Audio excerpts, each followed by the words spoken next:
Drinking with Authors may contain adult content. Listener discretion is advised. Hello, everyone, and welcome to another edition of Drinking with Authors. I am the host, author Nick Savage, and this episode, as every episode, is brought to you by Four Horsemen Publications, so give them a shout-out over at their website, fourhorsemenpublications.com. Check out some amazing authors there, but I want to welcome an author who's not with Four Horsemen. She is an author from New York City, where she was born and bred, according to her bio. I want to welcome author Maureen Morrissey. Hi, everyone. Welcome to the Hi, show. Nick. Thanks for having me on. Oh, no, my pleasure. I always love doing these podcasts and stuff. So you have a book that is, the title of the book is actually one of my favorite words, and no one knows what it means. So I'm going to let you take it away. But tell us about Sonder, Janie's story. Can I show the cover? Okay. Oh. So I have to say that I was in the middle of marketing my first novel and not thinking I would ever write a second. I couldn't believe I actually had written a first. I'd written short stories. I had written lots of publications for educators, which I was up until 2020. And then I was on a website and someone shared a word of the day, and that word was Sonder. And it gobsmacked me between the eyes, and that was the day Janie was born. This is Sonder, Janie's story.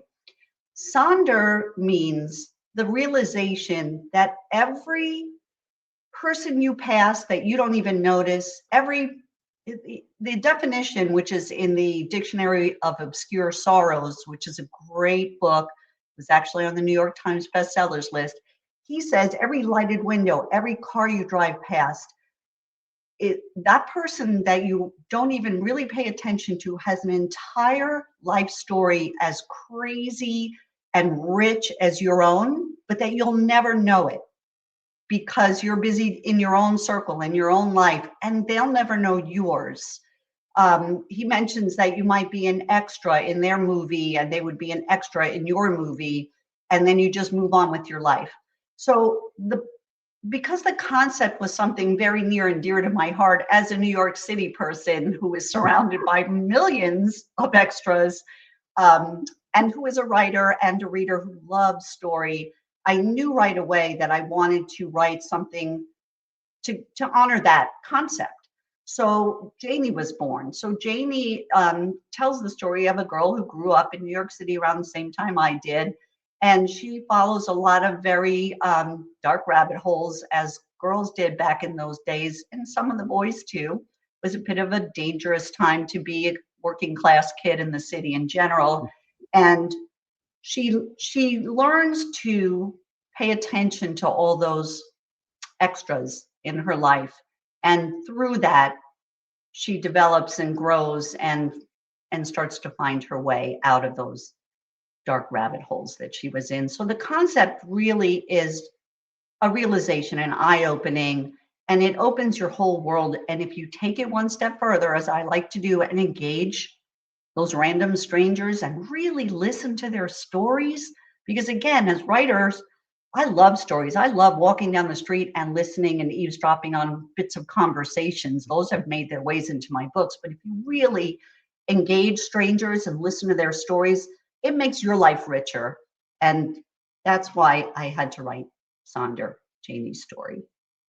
No, that's a wonderful, wonderful beginning and, background to the story and everything. I think you touched on something, though, that is very important to the writer's mind, and that is kind of watching people, or people watching, as people like to say. You have to. It has to be something that becomes part of you without being creepy about it. No one wants to be stared at incessantly. But you have to pick up those little bits of conversation and the interactions and, everything to kind of bring your stories to life by recognizing the beings of others and stuff. So that's a wonderful thing to mention. But you got your start before this story with another book called Woven, which was your debut novel. And how did that one come to be? So that was a story that had been in me my whole life.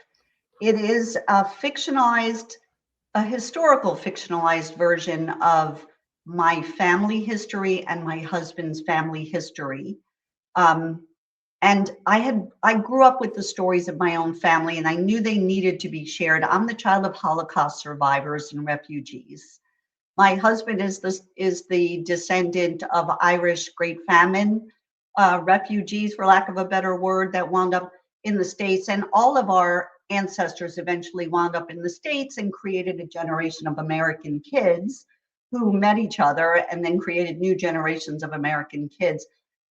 So I wrote that book in like 4 months. It just came spilling out of me. I was at the computer 6 to 8 hours a day doing research to make sure that it was historically accurate, because I didn't have enough information on my own family history or my husband's to write it as memoir. And I didn't need relatives coming after me later to tell me that some things were inaccurate.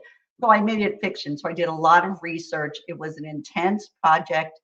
I guess in certain ways, fortunately, I retired in June of 2020 in the beginning of the pandemic, and we couldn't go anywhere. We really couldn't leave the house. And so this was my pandemic project, and I got the first draft done in 4 months. And then it took me probably another 6 months to actually get it published. I publish independently. Nothing wrong with publishing independently nowadays. You were a school teacher, if I recall, and Yes, you did that, and this story had sat with you your whole life because it was your kind of it's a fictionalized version of your life stuff. But it wasn't until you retired that allowed you the time to kind of put it all together. So I never thought I could write a novel. I've been writing since I was 7 years old. I actually had a little publishing center in my bedroom. And I was lucky to have a bedroom because we grew up in a 1-bathroom, 2-bedroom apartment. There were 5 of us, and I lived in the pantry. I was the only one with a private space. So I took full advantage, and I had a little publishing center. And I started writing ghost stories, because some of the stories of my family's experiences were very frightening. And I guess I learned how to embrace that. So I started writing ghost stories and illustrating on this flimsy old manila paper. That was the thing back in the 60s. And I had a stapler and crayons and pencils. So I would make books. And it's on my website, but my very first rejection came from my mother when I tried to sell her one of my self-published books for a nickel, and she wouldn't do it. So I learned to deal with rejection as a writer very early on, and it didn't stop me. In fact, I'm the kind of person who, if you say no to me, I'll say, step aside and watch. I'm going to do this.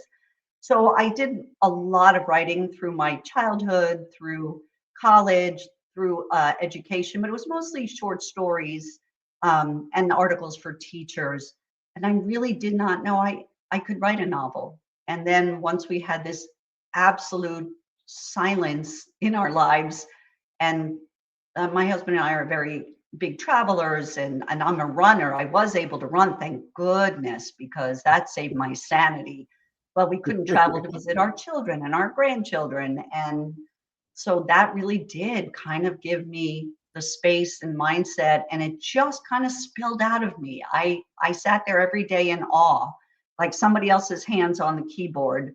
The story just happened. It just built. Now, you in writing books is never something you get done quickly, and you're onto your third. Well, you've written 3 novels so far, and you're onto your 4th, which is something you never thought you'd get past 1. But you have somehow made yourself into someone who, after being an avid reader, which as authors we appreciate, photographer, traveler, blogger, and a half marathon runner, you still have spare time to where you volunteer at animal shelters. And I like the way you say investigate the quality of rooftop bars in New York City. I mean, your podcast is called Drinking with Authors. Yeah. I'm not drinking right now because I'm going to an event where there will be drinking and I have to drive. But we have a pub in our basement. I'm in our basement. So we do enjoy it. Now, I'm actually looking for anyone who's on the listening only, the audio only channel. She has a nice, beautiful, kind of fully stocked bar right behind her. But behind you to your right, I believe, if it's not mirrored, you have 3 bottles still in boxes that look like they're either Glenfiddich or something like that. They are. And that is wonderful. I love a good Scotch, a good Irish whiskey, anything like such. And you even have, Me too. I think I even see like a dark, what is it? A dark Patron on your other side. Yeah, so that's a coffee Patron. That's for little desserty shots. I'm actually, depending on the season, I'm a tequila girl, and I do have handy. I thought about drinking some of it, but this is the best tequila ever invented. It's a sipping reposado. It's called Clase Azul, and you can enjoy this all night long and not wake up with a headache. So if you were a tequila drinker in college, this is not that. No. I was not a tequila drinker in college, and I actually have, for reasons you already know, when I was in college, like Patron was top shelf and everything else was like Jose Cuervo. Yeah. And both of those are kind of like no now. I'll do like Don Julio as my low end, but I just discovered that like I had an old bottle of Herradura Reposado that I discovered I really liked. So I was like, there are some Reposados out there that are nice little smoky kind of flavors to them and stuff. So this one is actually cured in casks of cognac, which is one of my other, and it's like drinking liquid gold. I'm going to sound like such an alcoholic, which I'm really not. I only drink a little bit on weekends. You know, being retired, coming down here to watch TV, this is always here, and I don't indulge. But this is like it's caramelized. It's not smoky. It's actually just sweet and smooth and lovely, and you have to try it. But in the winter, I'm a bourbon girl. I love a Manhattan in the winter and red wine. In the summer, I'm rosé, tequila, gin. So a good Manhattan, a good old fashioned are wonderful drinks. But you're retired, so isn't every day just the weekend for you? So that is a danger. If you're anyone thinking about retiring that enjoys tippling, drinking, be aware, because we do have friends that drink every day. That's not us. We are very active seniors. My husband sold his amazing company after 40 years. It was a high-end luxury home builder in just north of New York City. He was the brand, like everybody knew him. He was quite famous. And now, you know, he was a little bit lost right after he retired and didn't know what his next step was. So one day he took a chainsaw out to the yard and just started making wood carving art out of fallen trees. And now he's going to shows and selling art. He's painting. He's, yeah, so we both retired and discovered an entirely new life. And it's just not conducive to drinking every day. Ernest Hemingway notwithstanding, I'm not Ernest Hemingway, so.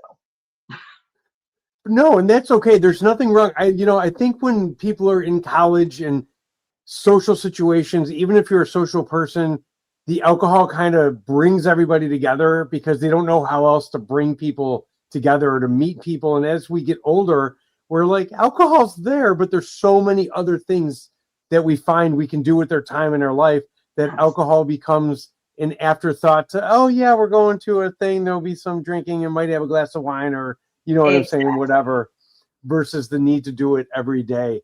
Exactly. But you are born and bred New York City, and I am a Chicago boy. Love Chicago. Live in Florida now. Where in New York City, which of the boroughs are you in? Oh, so our apartment was in Queens, and I went to elementary school in Queens, but the high school that I went to 2 different high schools. The first one was 7th through 12th grade. I was a commuter kid subway rat from the age of 12.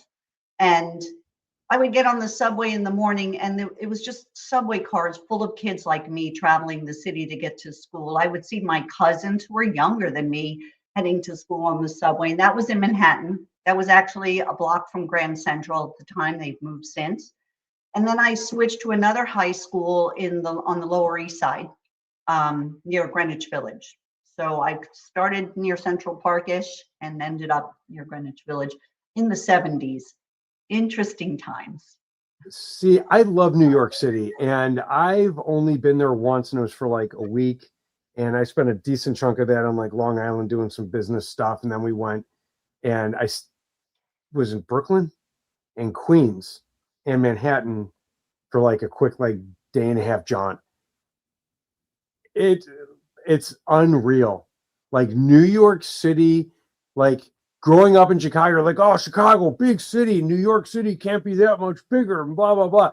It is indescribably bigger than Chicago. Like, I moved from Chicago to Orlando, and I'm like, oh, Orlando's so tiny. That is how New Yorkers must feel coming from New York to Chicago. It's like, oh, Chicago's so tiny. Because New York City proper has like 14 million people in just New York City proper. Like, I love Chicago. We go to Chicago often, which makes me, a little annoyed that you only came once for a week. We go to Chicago a lot. Redheaded Piano Bar. That's one of our go-to. Ooh, you got good Chicago taste there. Yes. We are live music fanatics. So yes, we go to Chicago a lot. We love it. Yeah, it's a lot smaller than New York, but we just love it. I mean, I love cities. I love San Francisco. I love Boston. I love Miami. I love Amsterdam, Paris, London. Like, I don't know, I'm a city girl.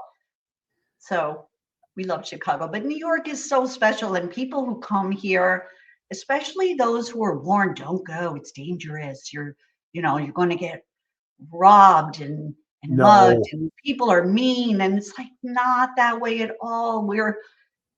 If you need help, nobody is going to help you faster than a New Yorker. If you're, I was going to the city. I now live a little bit north. I'm in Westchester now. We bought a nice house in the country, but I'm 45 minutes from Midtown. And a woman was trying to get a stroller up the stairs in the train station. And the first thing I thought of is, let me grab the other end. Like, that's just it. We're all fighting each other to help, because we all know, like, we're all in the war together. So if I can help you, it makes me feel good and brightens my day a bit.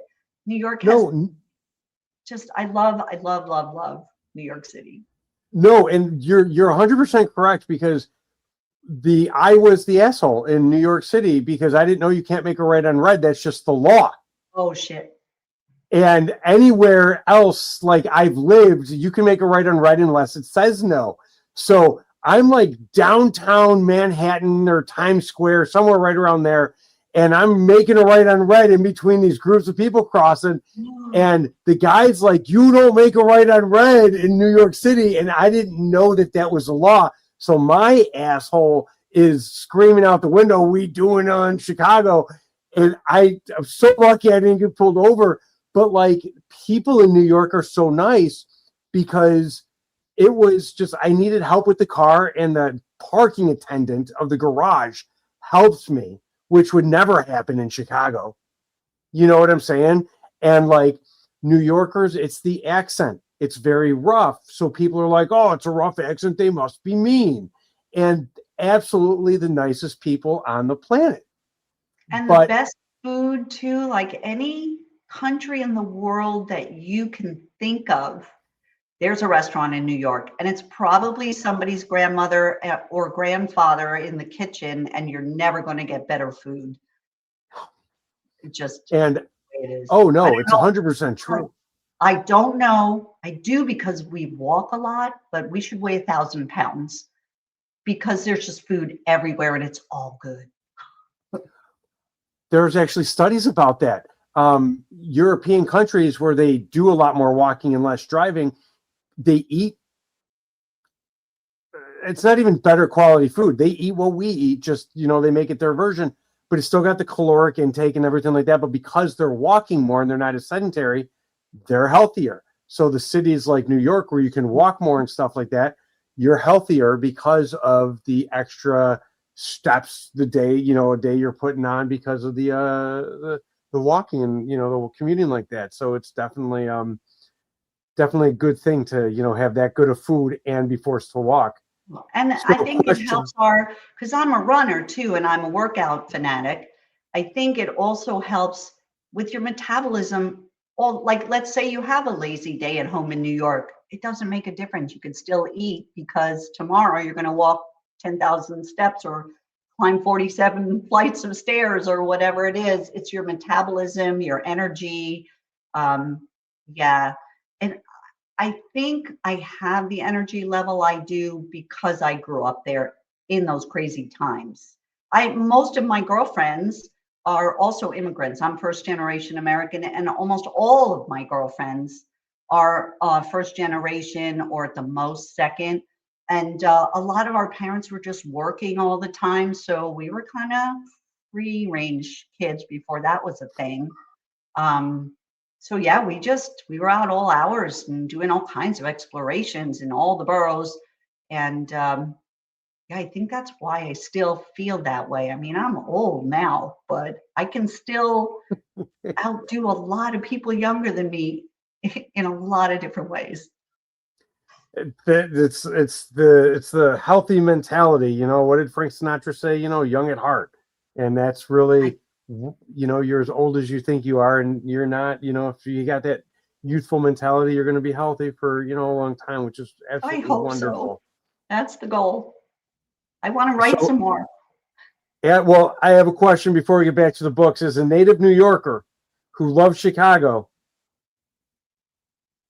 and they're different monsters. So you don't have to like one over the other. But do you like Chicago style pizza, either thin crust or deep dish? No, neither. So I'm recently, I've been grappling my whole life with the pizza problem. It's a problem because everywhere I go, my husband goes, my kids go, we compare pizza to New York pizza, and nothing comes It's up. not the same. So I had to, and this is recent. I'm 64. This is very recent that I realized there's good pizza everywhere. I have to stop comparing it and just accept that it's going to be different. So it helps me better. I'm still not a big fan of deep dish. To me, it's just a lot of bread and cheese. It's too rich. It's too heavy to me. No. And like a slice, I get a slice, I eat a slice, I'm good to go. I just feel like it's too heavy for me. But then again, I guess being super into athleticism and being healthy, you don't want to eat too many of those deep dish pizzas. It also depends on the deep dish joint too, because deep dish outside Chicago tends to be more dough than not. And even within Chicago, like Lou Malnati's deep dish, different from Gino's East, different from Giordano's type stuff, and Sir Nick's and Uno and all those that are downtown. Yeah, but if you ever go back to next time you're back in Chicago, look for a place called Rosati's and get their thin crust.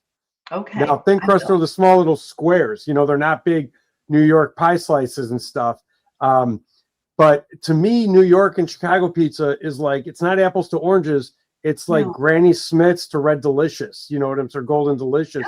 So it's all apples, just very different kind of varieties. Because I was at 3 different pie shops when I was in New York, got 3 different slices. I don't know how the hell I ate all 3, and loved them. Like we went one shop to the next, and absolutely you wonderful. Can't go wrong. I went to an event on Saturday in Long Island, Northport. And we stopped for gas in Queens near my mother's apartment. And we went to my very favorite, my homegrown pizza place. And I had a friend with me who wasn't from New York. And she's like, why is this so good? I don't know. It doesn't matter. Any pizzeria that you walk into in any of the 5 boroughs, it's going to be amazing. I don't know. No, 100%. And a good pizza in New York is good. I did have one pizza in New York that wasn't great, but it was like a chain. It was like a New York, it was like your version of like Domino's. So I was like, whatever. But the indie pie shops were absolutely phenomenal. But Yeah. I do have to say, if you ever find yourself in St. Louis, do not get St. Louis style pizza. I know I'm going to piss off any listeners in St. Louis. Not good. Not good. Yeah, we were in St. Louis. We do a lot of road trips. We were in St. Louis. We stayed at the Drury down by the Arch. This was last October. We had a wonderful, it was just an overnight on our way out to visit our kids in Colorado. And we had a wonderful time. I don't even remember what we ate, but I love St. Louis. So there you go. But I won't eat the pizza, I promise. No. Don't even, no. St. Louis is absolutely wonderful. I've actually been to the Drury numerous times. Never stayed there. Stayed in another hotel down the road, but been in the Drury many times for conventions and stuff. Absolutely beautiful hotel, wonderful Beautiful, area. like stunningly beautiful historic building with free happy hour, 3 free drinks. So just so you know. But you're not an alcoholic. You just know where you can get the free I alcohol. do see that's the difference. I know, but I don't overdo it.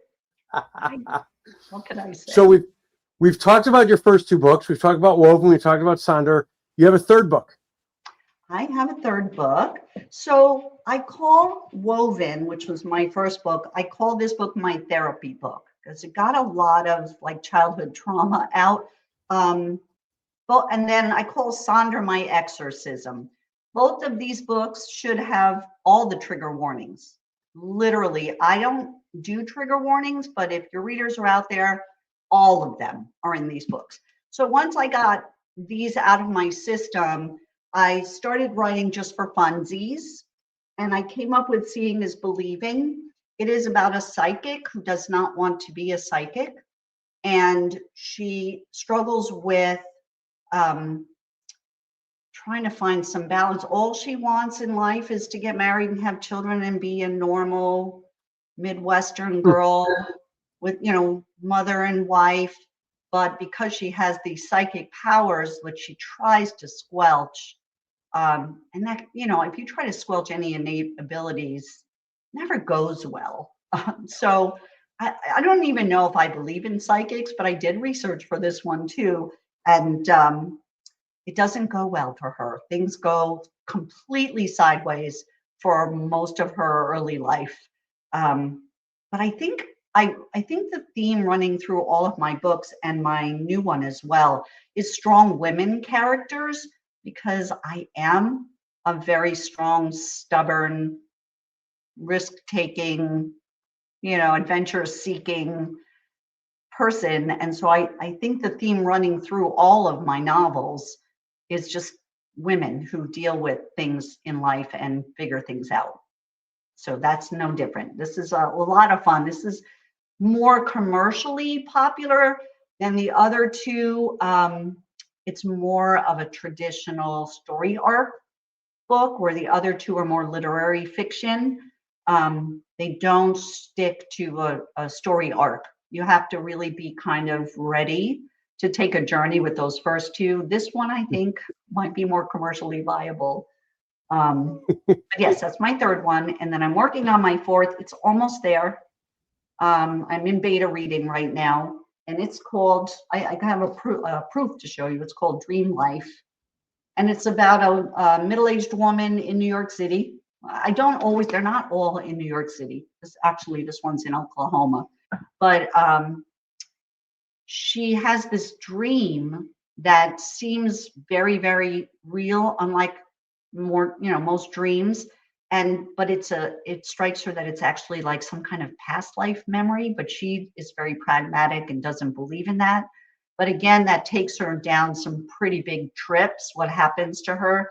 So so this is my next one. I keep hoping it's going to be done soon, but I'm not going to rush it. So I really like this one. And do you have anything planned after that? Or are you just kind of taking it one at a time and seeing? Yeah, none of these were planned. They're like unplanned pregnancies in a way. So they're all unplanned pregnancies, but they turn out beautifully like children do. It's a very interesting comparison. I know, that's what it is. What can I say? A friend of mine that I grew up with, that I went to my first high school, came to visit from the city, and she brought her dog. who is a rescue, and we have a rescue dog, and her dog had so much fun because we have 5 acres. He was playing and free to run instead of always being on a leash. And so out of that grew my one and only children's book, Country Dog, City Dog, which is all of the profits for this go to the rescue organization that we got our dog from. 100% of the proceeds do. So this is very near and dear to my heart too, but I never intended at this point to publish a children's book, but my grandkids love it, and I read it to their classes and they love it. So it's a big hit. Nice. And I'm assuming it is about a city dog and a country dog. Yes, ours being the country dog, and her dog is named Romeo. Romeo comes up to the country. And in the story, again, it's fiction. So Romeo comes up to the country and he freaks out because he's used to the city, but he learns to love it. I mean, initially he's terrified. And then Harley winds up going down to the city. And you can imagine a country dog in the city is also initially terrified, but he learns to love it. So it's kind of like Country Mouse, City Mouse in a way. I call it a modern fable. Nothing wrong with that. Nothing wrong with modernizing the classics. And can you tell us the shelter that gets the proceeds? Or Yes. Briarcliff SPCA up in Westchester is where we got our dog. And that's where all the proceeds go to. And every year when they have their big fundraising event, I set up a table and sell these books. And, there's a big sign saying all proceeds go to the SPCA. And I sell a lot of them. I don't make a dime, but it makes me happy anyway. No, and you do work with the shelters, some volunteer work with I'm assuming the animals and stuff. Yes, that's the best part of the job. Playing with them, taking them from walks, cuddling with the puppies. We've been traveling a lot, so lately I haven't been doing it, but I do miss it. You'll get back there. Traveling's important. You have to take time for yourself too. Yeah. Well, and I tell you, I get some great characters from our travels. We do a lot of road trips, and we usually stay in the hotels, and the breakfast buffet in the morning at some of these hotels. Just the characters that I have gotten from people that I sit there and try not to be too creepy, as you said. But I'm with a little notebook kind of writing things down that I hear or see so I won't forget. And it's just a wealth of ideas. I think in any book you read, especially with like the side characters, you have to go, did the author see this person, and like kind of make them fictionalized, or is it someone that they created? Because it happens to all of us. We see something plants a seed in our mind, and then they end up making it into a book. Yeah, that's the truth. So where's your next big travel adventure heading off to? So we just got back from a road trip in France with our oldest friend, who I've known since I'm 12 years old. She moved to France, and we did a circle around the borders of the country. We left out of Paris, went west towards the Alps, and then drove down on the border of the Alps with Switzerland to the coast, the Mediterranean coast. And then we headed along to the Pyrenees, and we went north along the Pyrenees and stopped in the Loire Valley, and a lot of wine to enjoy. And then we went up into Giverny, which is in the Normandy region, about 3 hours from the Belgian coast. And then we dropped back down into Paris and then came home. So it was 2 weeks, and it was such an adventure. It was so fabulous. There's nothing like road tripping. You just get to see more, meet more people. You get lost. GPS helps, but not if you're in the French countryside. There's no signals. So you know where you're going and kind of where you have to be, but then you drop the signal and you're just wandering the French countryside until it gets picked up again. So. No, that sounds wonderful. Now, for people in the U.S. who haven't had a chance to explore much of the world. 2 weeks is not enough time to circle the entire United States. So it is more than enough time to at least sample France in its circumference. Actually, yes, because it's a smaller country, we were able to find home bases along the way and stay in the area for 3 to 4 nights and then do day trips from there. We saw a lot, but you're right. So my husband and I drive across the country at least once a year in the United States. We have children out in Colorado. And we take a different route every time. We're at 47 states at this point. We have to hit 3 more. And yes, no, we usually take a month or so, 5 or 6 weeks to do that. That's a much longer time. Now I've never been to France myself. I've been to Canada and Mexico, and that's, you know what I'm saying about it. Me and my wife are looking to get out a little more as time allows. But you know what? Is there, before I forget to ask anything, is there anything that you wanted to talk about or anything I forgot to ask that you wanted me to that I perhaps did not? No, I feel like we covered all the bases, like my background and my journey into writing and where I'm going, which the answer is I don't know. So that covers that is everything. Okay. And, sometimes not knowing is, you know, the fun part. Oh, it's always the other fun times part for me. Yeah. Other times But not knowing can get people into trouble, but you know. But that's part of the fun. See, that's the New Yorker in me. It's like life is not worth living if you don't get into some trouble. My husband has a saying when we say goodbye to our friends: be good or be good at it. Exactly. So, but the other part of my journey is the running. You mentioned the half marathon. I actually have done 2. Yeah. I don't know if I'll do any more. I never intended to do even one. This seems to be a theme with me. I don't really plan or intend to do things, and then they happen, and it makes a great story. So I did the half marathon in New Hampshire on the seacoast, and I did a half marathon in Westchester County that was so mountainous and hilly and crazy.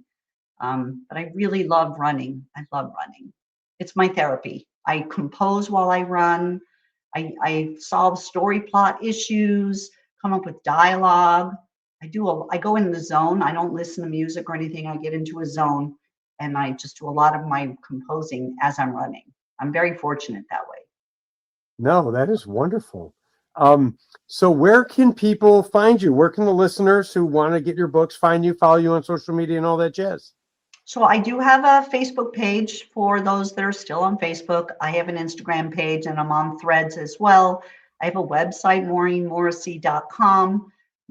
Most of my books can be ordered at any bookstore through Ingram Spark, but I'm also available on Amazon.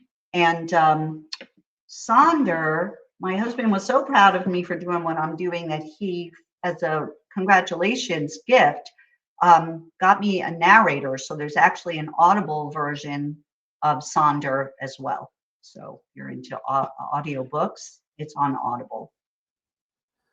Wonderful. Thank you so much for joining us and sharing so much about your full and rich life and experiences. Just so much to talk about and be proud of and stuff. And for everyone listening, go support her, follow her on Instagram and Threads, visit her website, pick up her books, pick up Sonder audio book version too, because Sonder's just such a cool word. And no, thank you so much. And I look forward to, you know, having you back if you end up, you know, getting a 5th book out, or even when the 4th one comes out and stuff. So thank you so much. Thank you, Nick, and all your listeners and watchers.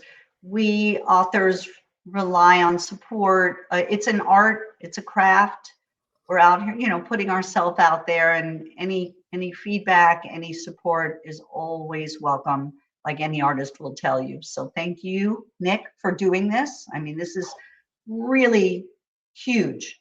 This, you know, being on podcasts with people who are supportive and who have an audience is very huge for writers and authors. So I appreciate you doing this and all of your audience members participating. So No, thank you. no, I appreciate having you on, and it's fun. Like, this is, it's part of my job to do this, and it's just so much fun to be able to say that this is what I do. So thank you. But yeah, for everyone listening, like her, follow her, like the show if you haven't yet, follow the show if you haven't yet, and get us some sponsors, because more sponsors means we can do more of these. But until next time, remember, it costs nothing to be kind.